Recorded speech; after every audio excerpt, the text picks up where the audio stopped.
The X-Zone Radio Show with Rob McConnell is largely an opinion talk show. All opinions, comments, or statements of fact expressed by Rob McConnell's guests are strictly their own and are not to be construed as those of the X-Zone Radio Show or endorsed in any manner by Rob McConnell, Relmar McConnell Media Company, the X-Zone Broadcast Network, its affiliated networks, stations, employees, or advertisers.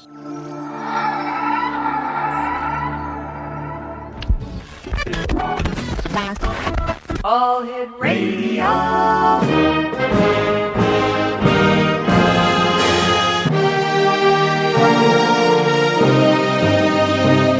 Welcome to the X-Zone, a place where fact is fiction and fiction is reality.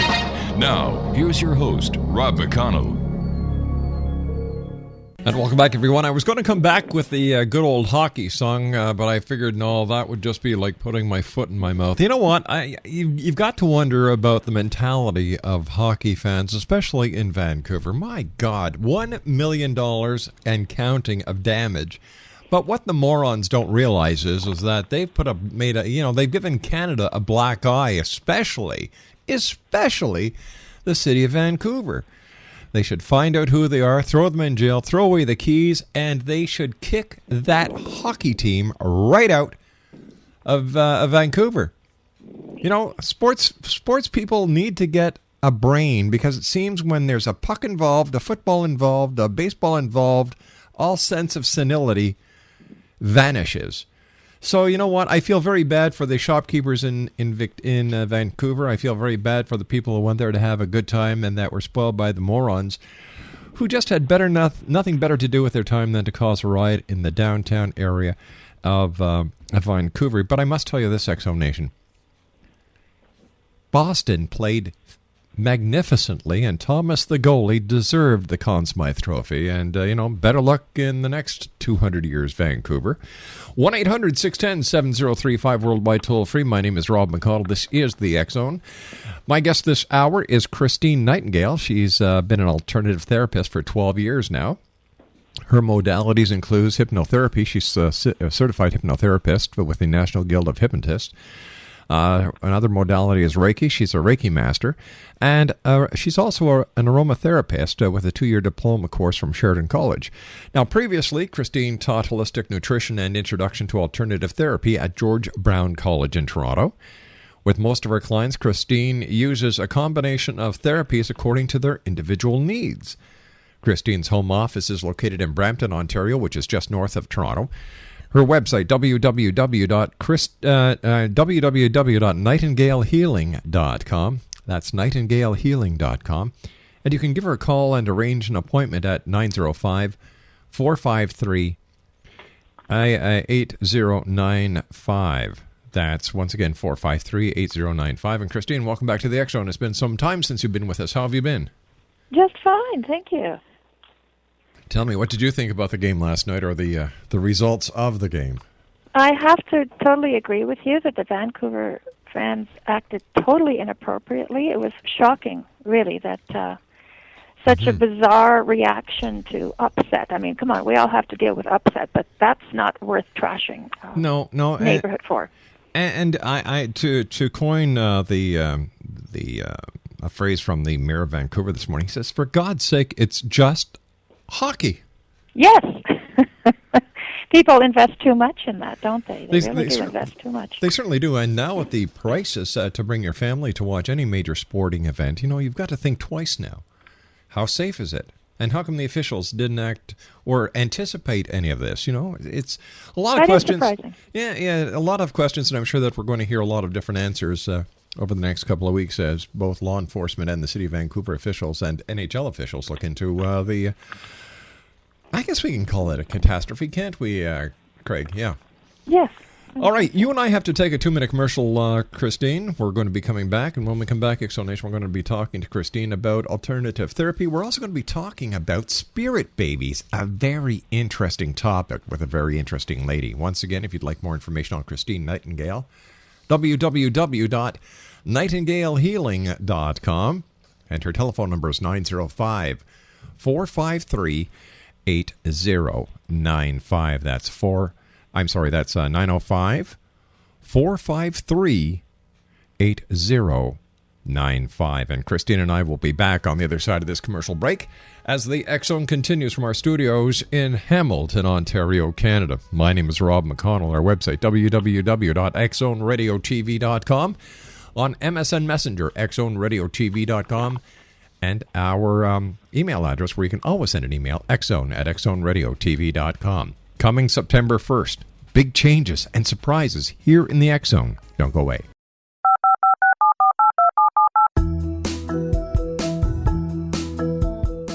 Did you know that when you're on the road with limited data or Wi-Fi, you can still listen to the X Zone Radio Show with Rob McConnell, The Science of Magic with Gwilda Wiyaka, X-1, Dimension X, Space Patrol, and every minute of the X Zone broadcast network by calling 213-401-0080, courtesy of Audio Now.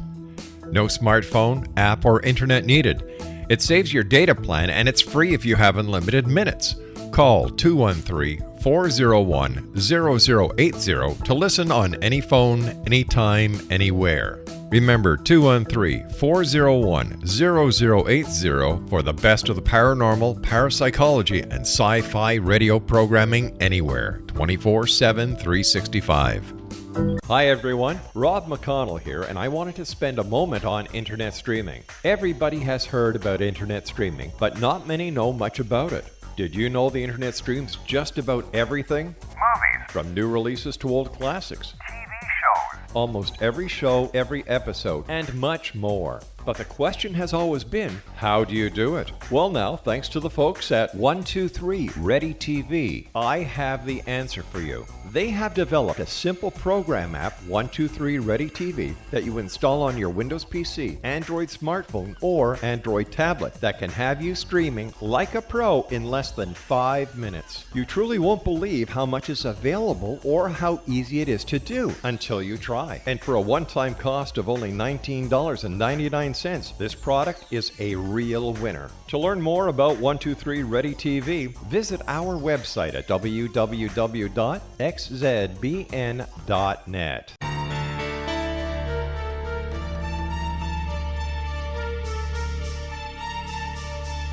Hello, I'm Justina Marsh, and with my dad Pete, we are going to present a new show called Too Good to Be True. Together, we are aiming to discover more truths about this world and beyond. Do you have unanswered questions about the world?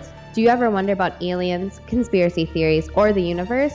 There are many shows discussing subjects such as pyramids or UFOs, but we want to relay this information based on our own research, including from spiritual means. Hopefully, listeners will be helped with their own beliefs and will appreciate the psychic insights that add to the previous research and information. We both look forward to sharing this insight and beginning this journey with our listeners. Visit xzbn.net for more information about when to listen.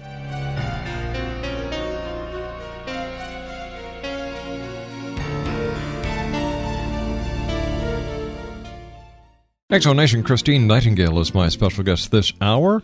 And Christine, I touched on a topic very briefly before we went to the break, and that's on spirit babies. Can you tell us more about spirit babies and how you discovered that there really are spirit babies? Well, first of all, it is something I have known all my life. A spirit baby is essentially the spirit of a baby which is either in utero, not yet conceived, between lives. It was one of the very first things I knew on this plane. You see, my older brother died as a 1-month-old baby, and I was born 9 months later. Since my parents practiced birth control, they would never have had me if my older brother had not died. Everyone has a guide with them at birth. That brother, that spirit baby, was the spirit guide who was with me upon my birth. So I owed him a life, and I did pay him back. I met my older brother again 28 years later as my firstborn son. Okay, so let me just understand this. Your brother who passed away 9 months before you were born is now your son. That is correct. He was the spirit baby.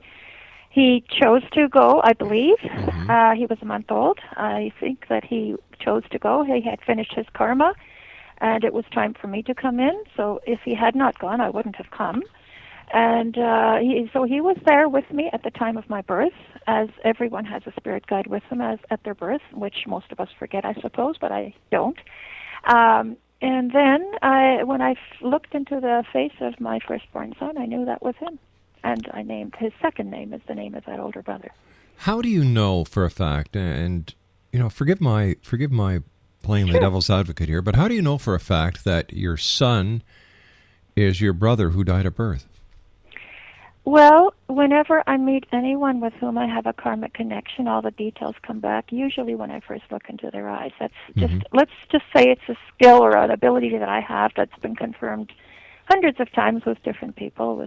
I usually am able to give information that the client would say, oh, yeah, okay, that makes sense now, So I don't really question this ability because it's just something that's been confirmed so many, many times. For example, this is in a somewhat different realm for sure, but I had a client who asked me, could you tell me about some of my past lives? And she was an Italian young woman, and I said, well, for one thing, you were a temple dancer in India at one time. And she said, oh, I've been to India several times, and I love their dancing. And in fact, I love dancing in general, but it's got nothing to do with my culture this time around. I said, well, that's why, you did have that other lifetime. So being able to pick up from people's auras, okay, the information about people's past lives is in their auras. It just is. And some people have to go to past life regression to get that information, and some people get that information in other ways.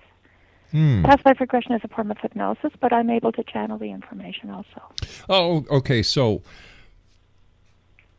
now that you established that your son is your brother, does the rest of your family regard him as your son or their nephew or their grandson? How does this work? The interesting thing is that my mother, before her passing, sometimes would refer to him as a Freudian slip. She would refer to him as her son.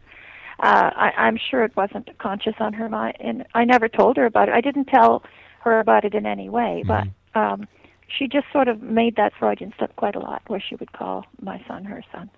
Interesting. Because at some level she did understand it. Now, what was this time? What was it like the first time this happened with a client? Okay, I was doing Reiki on a woman in a wheelchair. She had a very unusual medical condition leading to partial paralysis, one which had only occurred about half a dozen times before, according to her doctors. So working with her energy field, I determined that there was a girl child spirit baby in her energy field. The baby she had come years before on a mission to help her mother through her life, and she still wanted to do so. However, her mother would have to acknowledge her presence first. Well, I told this to my client, and I found that she had aborted her first baby, and her then husband had not wanted it, and she could never speak about it with him, so she had never mourned the loss of her first child. She divorced, she remarried, she had 2 children, and one day, with no warning, she had serious abdominal bleeding. The time she left hospital, she was paralyzed. It appears that the unexpressed grief had been the cause of some serious physical damage. I would say, as a Reiki master, that she had done some very serious damage to her chakra, the reproductive chakra, the sacral chakra. And the spirit baby then asked her mother through me whether she could now acknowledge her and let her be a part of her life in at least a spiritual way. My client agreed. She asked what the child would have looked like, and I said, my information was that she looks like the princess in the Never-Ending Story, which is, a children's movie, sweet, delicate, pure, with fair hair. Now, do these children, do they know that they are coming back from a life that had previously ended? Oh, yes. Usually if a woman either miscarries or aborts, the spirit baby stays in her energy field for as long as it takes. It could be years, it could be decades before they're acknowledged. They tend to come back. If a woman has several miscarriages, it tends to be the same spirit coming back until such time as it's ready to be born. And if that never happened, it still stays in the mother's energy field. Because there's a conception contract that is made. We choose our parents. Everyone does. And if the parents don't agree, or maybe they've forgotten on this side about that conception contract, well, it may not happen, but that doesn't mean the spirit baby just goes away. Now tell me, why is it helpful to know about spirit babies? Well, I tend to see people who have fertility issues, either around not being able to conceive or around losing pregnancies over and over again. So sometimes a couple or perhaps a woman with fertility issues just needs to know that there really is a waiting child out there. One young couple had been trying for 4 years to conceive a baby with the help of medical technology, medication, etc., taking temperatures, timed lovemaking. Their whole lives were consumed with it. They finally decided to take a break and consulted with me.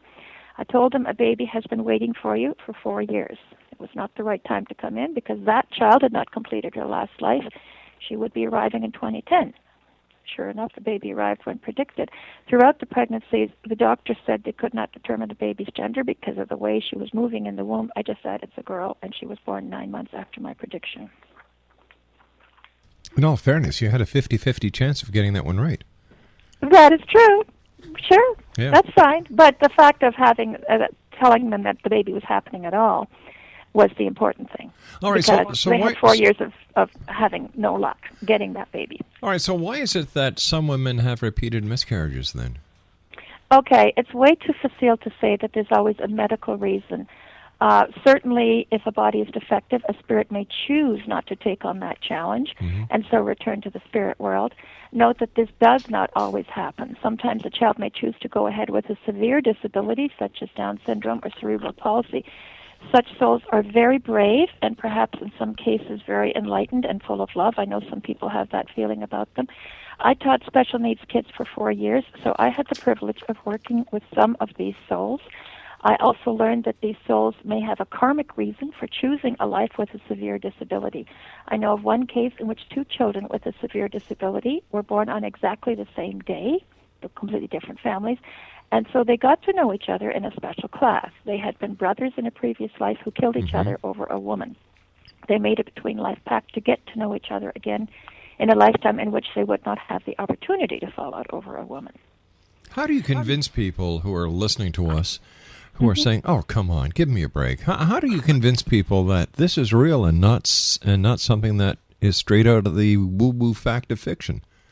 I don't have to convince anybody. The people that come to me know that the information that I give them is confirmed by things that they know or things that I've not heard from them, but which they confirm afterwards is the truth.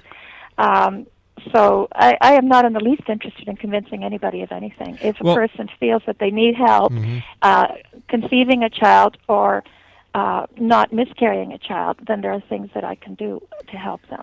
All right, but isn't there a line of responsibility and liability that may be crossed at this point? You're not a member of the medical profession. No, the people that come to me have given up on that because it hasn't worked for them.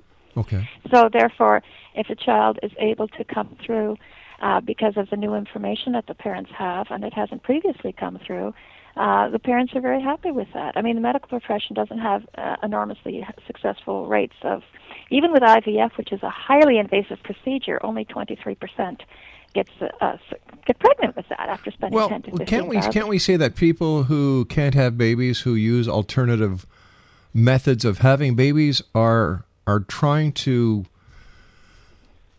beat the game of God, that maybe they're not supposed to have children, and that I they're, don't think for there one are many reason or people another? who are not supposed to have children. If people very strongly feel that they are meant to have children and that there's a child out there, then in fact, it's very likely stress that's keeping them from getting pregnant, because when a person is told that they're infertile, the stress of that is equal to the stress of cancer or a death in the family or divorce. It's extremely highly stressful.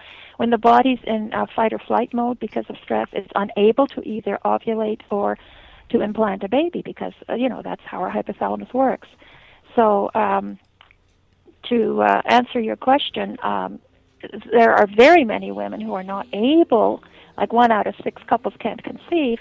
That's far higher than at any previous time in history, and I think a large part of the reason is because of the stress. Well, because there's enough kids out there that need families and need homes that, I think before we start playing God with each other, we should actually look at adopting these people, these children, and giving them homes. Adoptive children. You and I have to take a commercial break. We'll be right back. Don't go away.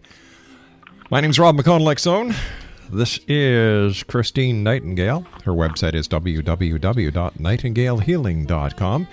You can reach her at 905-453-8095. I'll be back on the other side of this break. Don't go away. This is the X-Zone Broadcast Network, broadcasting worldwide on broadcast affiliates and satellite program providers, including CNN Broadcast Network, Sirius Satellite Network, Star Media, Good News Radio Network, Angel Broadcast Network, Wiki Broadcast Network, and WPBN TV. For more information on the X-Zone Broadcast Network, visit us at www.xzbn.net.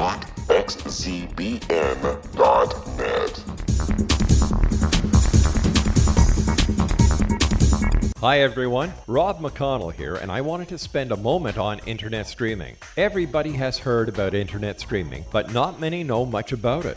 Did you know the internet streams just about everything? Movies. From new releases to old classics. TV shows. Almost every show, every episode, and much more. But the question has always been, how do you do it? Well now, thanks to the folks at 123 Ready TV, I have the answer for you. They have developed a simple program app, 123 Ready TV, that you install on your Windows PC, Android smartphone, or Android tablet that can have you streaming like a pro in less than 5 minutes. You truly won't believe how much is available or how easy it is to do until you try. And for a one-time cost of only $19.99, this product is a real winner. To learn more about 123 Ready TV, visit our website at www.xzbn.net. Welcome back, everyone. Christine Nightingale is our guest. And Christine, let's just carry on this conversation a bit, because the concept of spirit babies is truly a very interesting concept. But I've got to ask you, how about a stillborn child who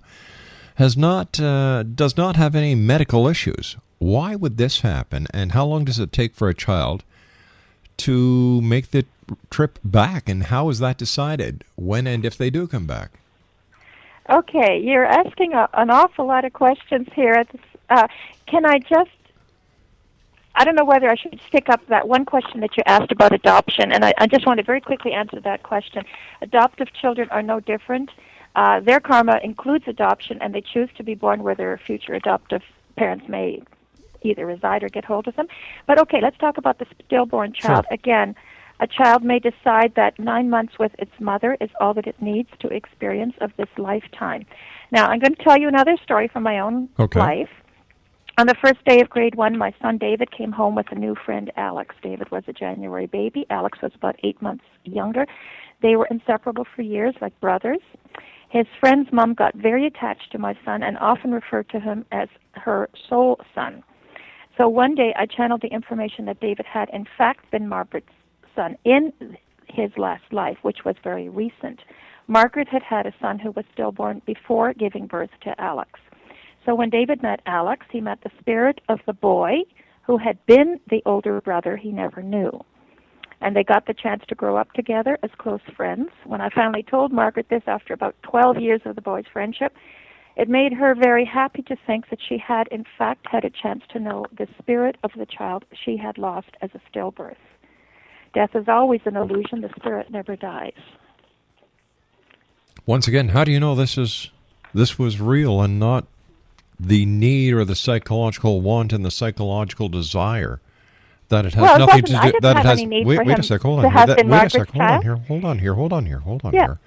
Okay. How do we know that this isn't strictly a psychological problem? That because a mother loses a child, or that because a parent wants, that the psychological need outweighs the amount of reality that is being fed into the situation?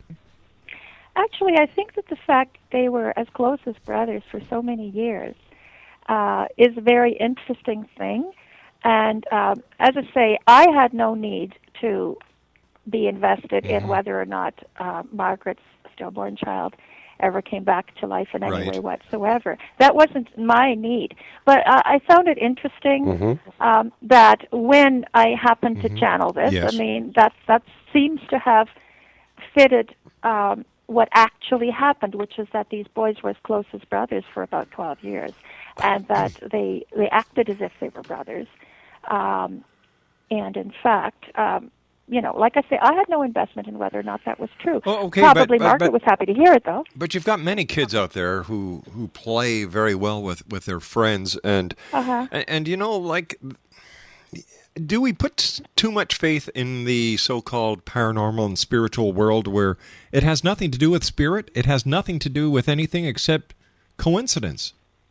That doesn't exist. Coincidence how do we know? exist. How do we know? You must know that. Everything is meaningful. I'm a realist. Okay. Are you really? Yeah, I You're am. but the spirit is the reality. The spirit is the reality. How do we know that for a fact? Prove it to me. I don't need to prove it to you. Well, then how do you expect me to accept what you're saying and the listeners around the world to accept what you're saying as fact?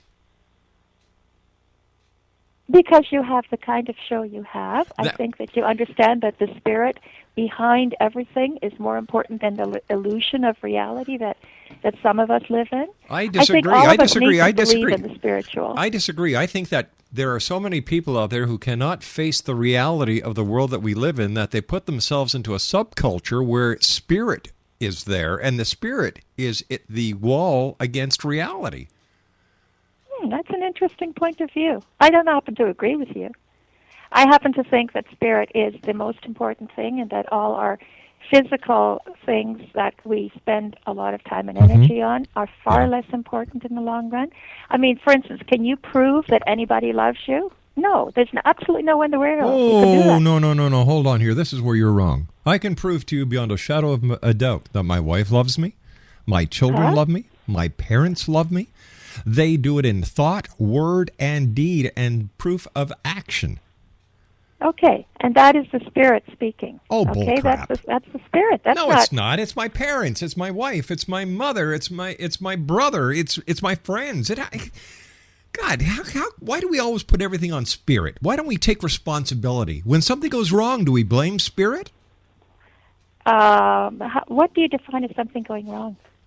All the hungry people in the world, all the crime, all the unemployment, all the wars. Is that spirit as well? Because if you're going to give spirit a pat on the back for all the great things in life, you've also got to give spirit a slap on the back for all the bad things in life. No, actually, that is humans who are not taking responsibility for their own tasks. So how do we know that it's not humans who are not taking the responsibility for their own tasks that are using spirit as their buffer?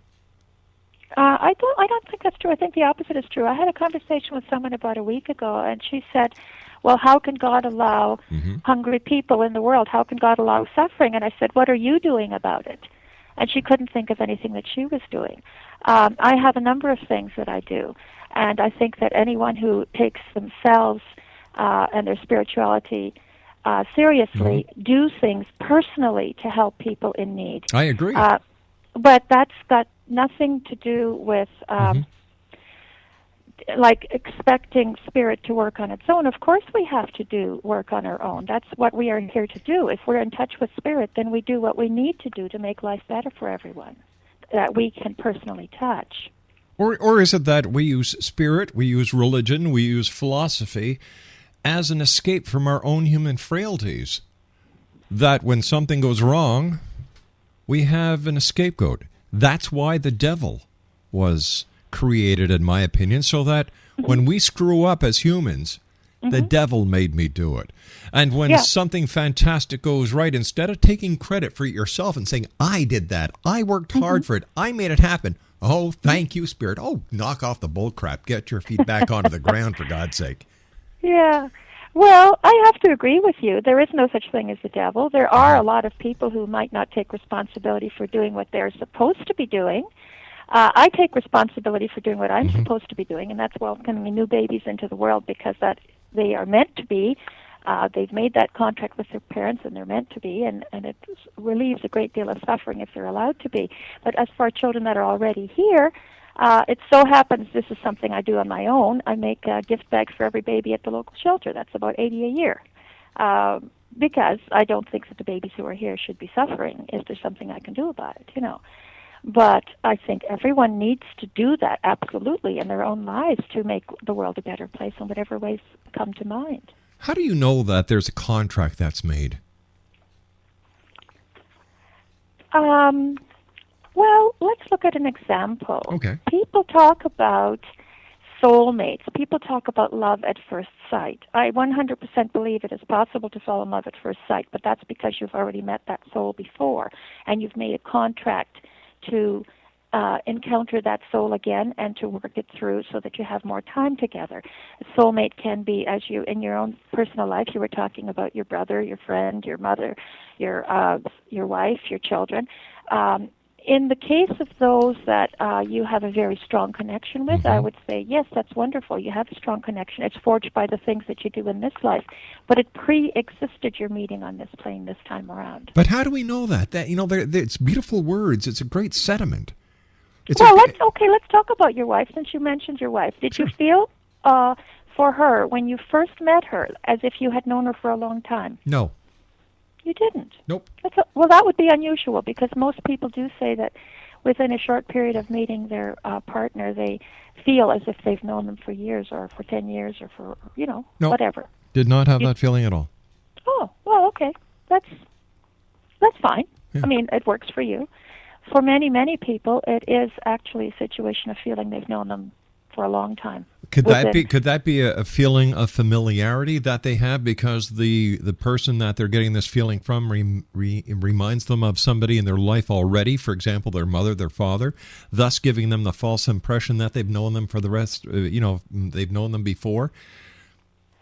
Well, I think most people do marry someone that they remind them of their mother or their father, because they have the same kind of dynamic in their relationship, which neither proves nor disproves that they might have known them before. It's just a separate issue.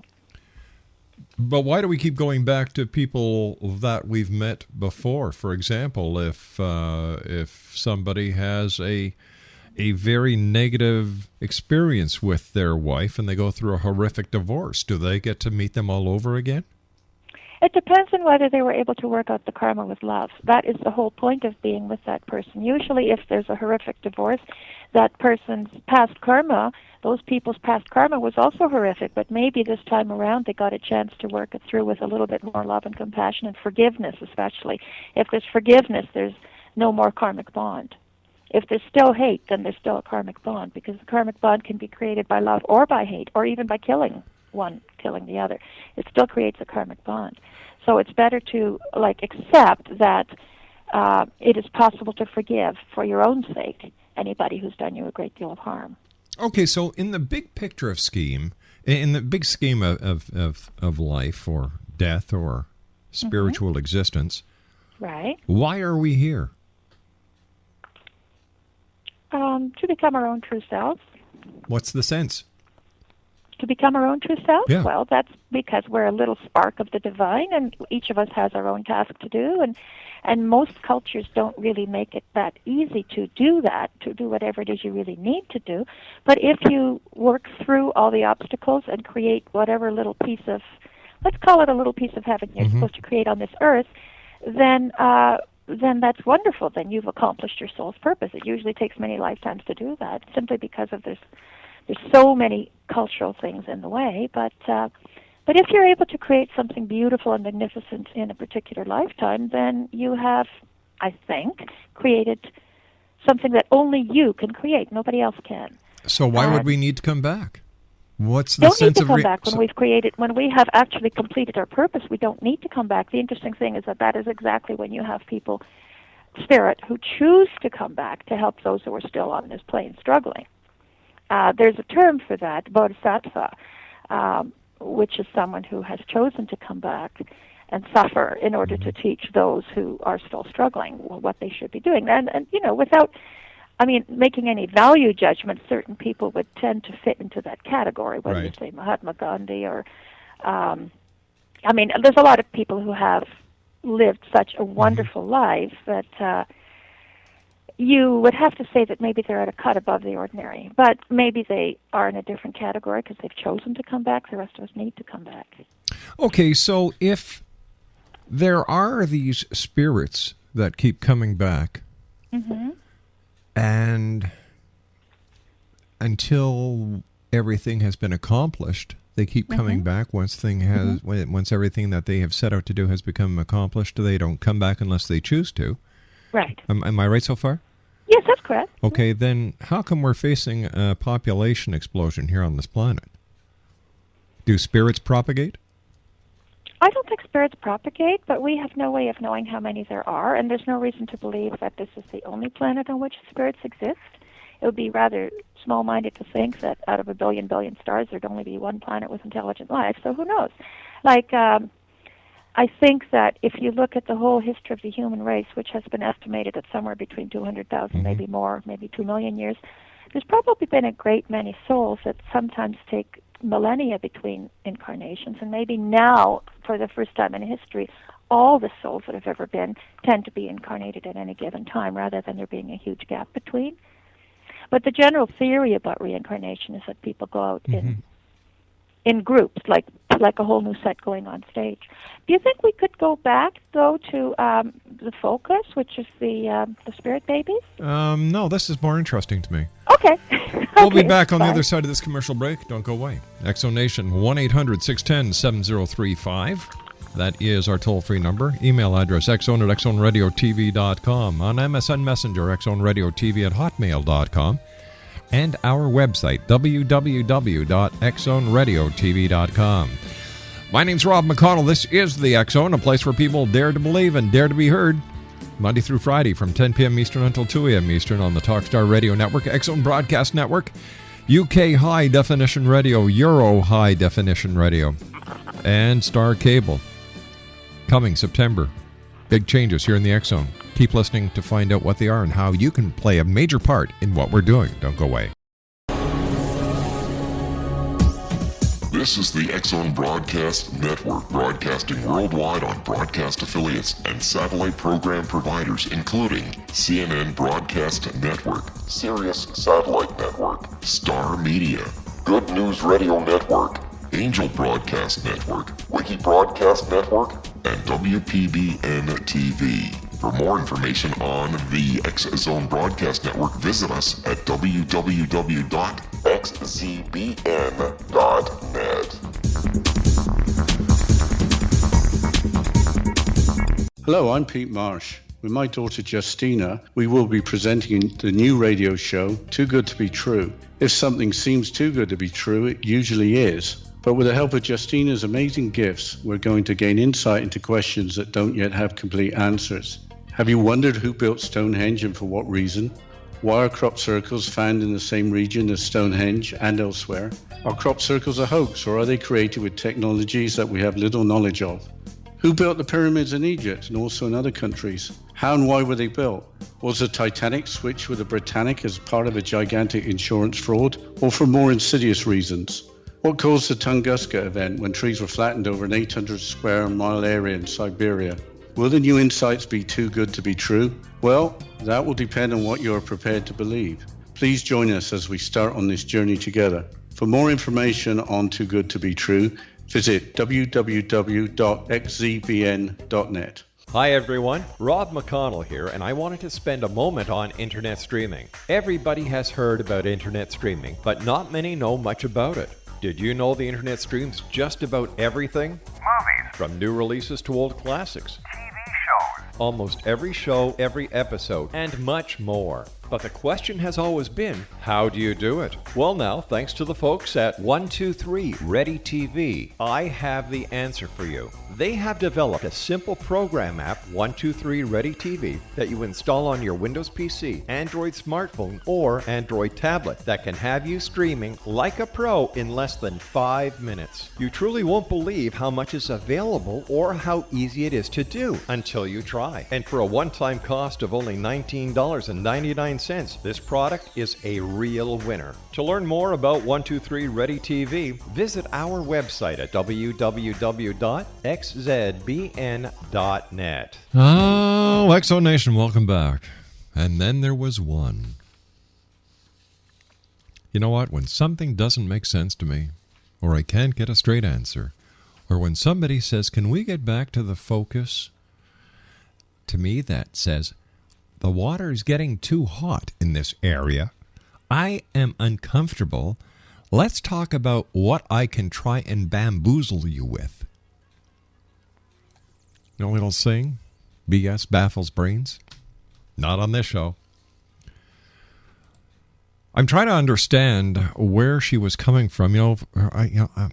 I think that what happens here is that you've got a lot of people who are playing on their emotions. The emotions of those who can't have children, the emotions of those who have lost, who are grieving, the psychological instability of people. And to me, it's all wrong. It's really wrong. I'm sorry. I would rather trust a doctor with my life than a member of the metaphysical community who knows dick all when it comes to reality. Hey, when it comes to woo-wooism and when it comes to the talk about spirit that cannot be proven, the talk about these contracts that are written that cannot be proven. And you know what? When I was talking to our last guest before I had enough, and Craig says, no, that's it, drop the guest. When we were talking about, the spirits coming back, if all these people are coming back in being reincarnated, why would anybody want to be reincarnated into Africa or Ethiopia or Syria or any of these places on earth that are facing devastation on a daily basis, where there's hunger, war, disease? I'm sure there's a woo-woo answer for it. But in the world of reality where we live, well, most of us live, these are the facts that we have to face. We have to pay taxes. We have to pay our bills. We have to go through life, make the changes, face up to the challenges, and prove ourselves on a daily basis. If spirit is out there, why can't spirit or the great divinity or the great divine help those people who need the help, instead of getting that old answer, well, you know what? They can't interfere. In my book, if you're not part of the problem, if you're not part of the solution, you're part of the problem. And I think too many people are neglecting the reality of their lives, that they're looking elsewhere to the stars for answers, because the answers of the metaphysical world are pretty. They're flowery. They sound so good. But do they really help? I'll be back on the other side of this commercial break as the X-Zone continues from our studios in Hamilton, Ontario, Canada. My name is Rob McConnell. Don't go away. Spirit babies. Sorry, not here. We'll be back. Don't go away.